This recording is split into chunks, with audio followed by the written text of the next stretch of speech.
It was the first quickfire that was no immunity, and they do double elimination. I was like, come on! Nelson and Gabriel, please pack your knives and go.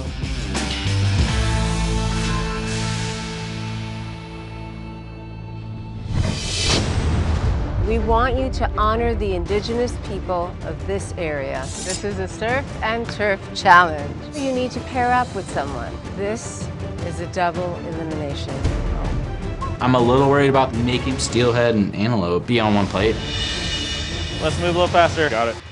Some days we took a little too far, dude. The steelhead was overcooked. There was nothing really bringing this together. I wish I'd gotten more of the berries. More would have rounded out the plate a little more.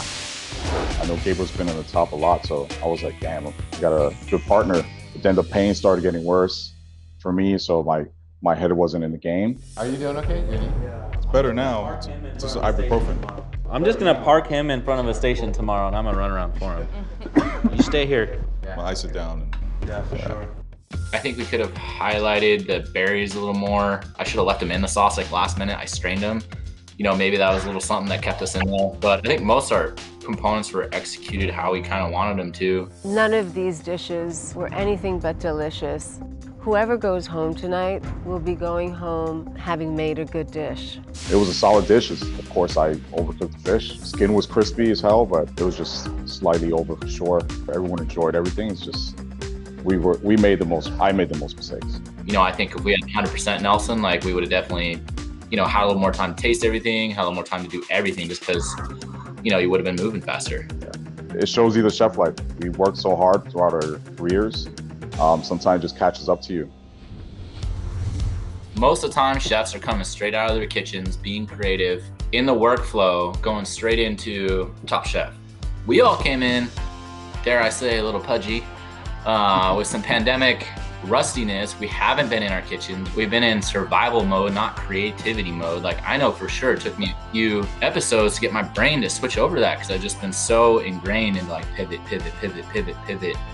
and still worrying about my restaurants. So I would love to go into Top Chef with like a clear conscience. Yeah, I agree with that too. It was always worrying about, is my restaurant going to close down when I'm here?